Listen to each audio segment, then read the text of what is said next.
Bonjour à tous, aujourd'hui on se retrouve pour une nouvelle vidéo où on va aborder la confiance en soi. Alors tout d'abord, qu'est-ce que la confiance en soi? Donc c'est une croyance positive en ses capacités, en ses compétences, en ses qualités. C'est une évaluation réaliste de soi-même qui nous permet en fait de se sentir capable et digne d'affronter les défis de la vie quotidienne avec assurance et sérénité. Bien évidemment, avoir confiance en soi, c'est vraiment très important pour notre bien-être personnel, mais aussi, c'est important pour réussir dans différents domaines de la vie, notamment professionnels. Alors maintenant, comment savoir que je manque de confiance en moi? Alors bon, bah, tout d'abord, la confiance en soi, elle est vraiment subjective, elle est propre à chacun, donc elle peut différer d'un individu à un autre. Mais d'une manière générale, quand on manque de confiance en soi, on a vraiment cette peur de faire des erreurs, cette peur d'être jugé, cette peur un peu d'être pointé du doigt. D'une manière générale, vous préférez être discret et vous vous mettez facilement en retrait. Vous pouvez aussi ne pas réussir à prendre des décisions. Vous avez vraiment cette peur de faire le mauvais choix, alors vous préférez éviter toute décision. Vous sous-estimez vos capacités. Vous vous sentez absolument pas digne de réussir. Vous avez l'impression d'être nul, que vous n'allez pas y arriver, que de toute façon vos capacités sont nulles, que vous n'êtes pas capable, tout simplement. Vous critiquez votre apparence physique, mais pas que. Vous critiquez aussi vos capacités, d'une manière générale. En fait, on peut parler vraiment d'une mauvaise image de soi-même. Et le dernier point, ça serait quand même, au niveau des compliments, vous ne les acceptez pas. C'est-à-dire que vous avez toujours peur que ce soit des faux compliments.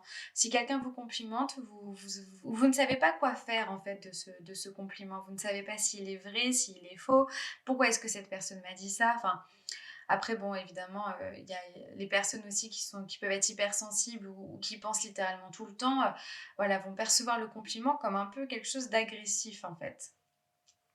Comment faire pour avoir confiance en soi? Alors tout d'abord, ça prend du temps. Ça prend du temps, parfois on peut y arriver en quelques années, parfois on y arrive depuis qu'on est tout petit, on a une confiance en soi et c'est génial. Parfois, on n'y arrive pas parce que la vie est vraiment parfois difficile et si on a déjà, une mauvaise estime de soi-même et une confiance en soi qui est très réduite, ça peut être vraiment très compliqué. Donc il faut être patient, il faut se féliciter, il faut s'entourer et donc voilà, déjà ça prend du temps. Il faut croire en soi-même, c'est-à-dire que vous avez un potentiel, il faut juste que vous essayez de le développer et vraiment croyez, en votre potentiel, au fait que vous pouvez réussir, vous avez toutes les capacités pour et vous avez aussi ce pouvoir d'évoluer. Soyez fiers de ce que vous avez déjà accompli. Réfléchissez à vos petites victoires, réfléchissez à tout ce que vous avez fait dans votre vie et prenez le temps de vous féliciter, prenez le temps d'être fiers de vous tout simplement. Acceptez vos erreurs. Dans le sens où il n'y a pas d'erreur concrète dans la vie, il n'y a que des apprentissages. Mais acceptez ce mauvais choix que vous avez soi-disant fait le mois dernier. Acceptez cette petite erreur, cette petite bêtise que vous avez faite, ou même si c'est quelque chose qu'on considère comme une grosse erreur, acceptez-le. De toute façon, vous ne pouvez sûrement plus rien y faire et ce n'est pas grave, vous êtes humain. Acceptez juste vos erreurs. Apprenez à vous connaître. La plupart du temps, on ne se connaît pas et on ne prend pas du tout le temps de se connaître. Comprenez vos valeurs, vos passions, vos aspirations, ce que vous aimez. Comprenez aussi ces petits défauts que vous avez et acceptez-les.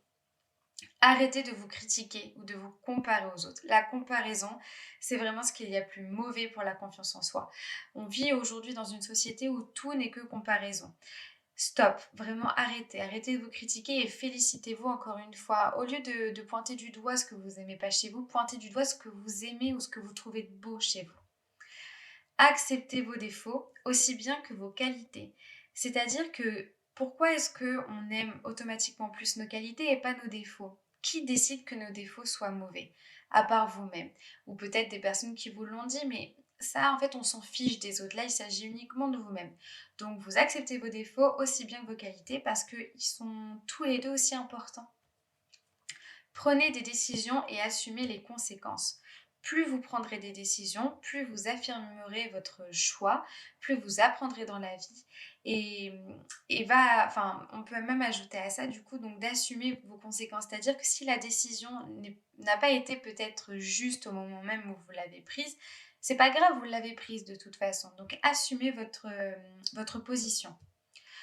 Prenez soin de vous, de votre corps et de votre esprit. Je crois que je le dirai jamais assez, je pense même le dire dans toutes les vidéos, mais prendre soin de soi, c'est vraiment très important et là, en l'occurrence, ça peut vous permettre de vous sentir beaucoup mieux dans votre peau. Développez vos compétences, développez ce que vous savez déjà faire ou même apprenez de nouvelles compétences tout simplement. Ça va vous faire gagner, en estime de soi, vous n'avez pas idée. Pratiquer l'affirmation de soi en répétant des affirmations positives. Alors pour ce qui est des affirmations positives, pardon, je vais pas énormément en parler ici, mais typiquement il s'agit de parler, par exemple, de se répéter des phrases, je suis belle, je suis forte, voilà, de se dire des petites phrases qui font du bien et ça va vous permettre, pardon, de vous affirmer. Et vous pouvez en retrouver pas mal des affirmations positives directement sur mon Instagram où j'en ai marqué déjà pas mal en fait. Vous aurez de quoi faire un petit peu. Ensuite, prenez des risques et soyez fiers de sortir de votre zone de confort. Prenez des risques dans le sens où si vous restez toujours dans votre petite bulle de confort, est-ce que vous allez pouvoir prendre conscience et connaissance de tout ce potentiel que vous avez en vous, de toute cette force que vous pouvez avoir. Alors que si vous prenez des risques, si vous sortez vraiment de cette zone de confort que vous êtes créé, vous allez pouvoir vous rendre compte à quel point en fait vous êtes plein de ressources. Et le dernier point, ça serait quand même de vous entourer de personnes positives. Entourez-vous de personnes qui peuvent vous soutenir dans ce que vous entreprenez et qui ne sont pas là à vous juger, à vous rabaisser en fait. Entourez-vous des personnes de confiance, des personnes qui vous encouragent. C'est vraiment très important. Voilà, cette vidéo est maintenant terminée. J'espère qu'elle vous a plu. Moi, je vous dis à dimanche prochain où on abordera cette fois-ci le thème de la peur. Donc, je vous souhaite une belle semaine et je vous dis à dimanche.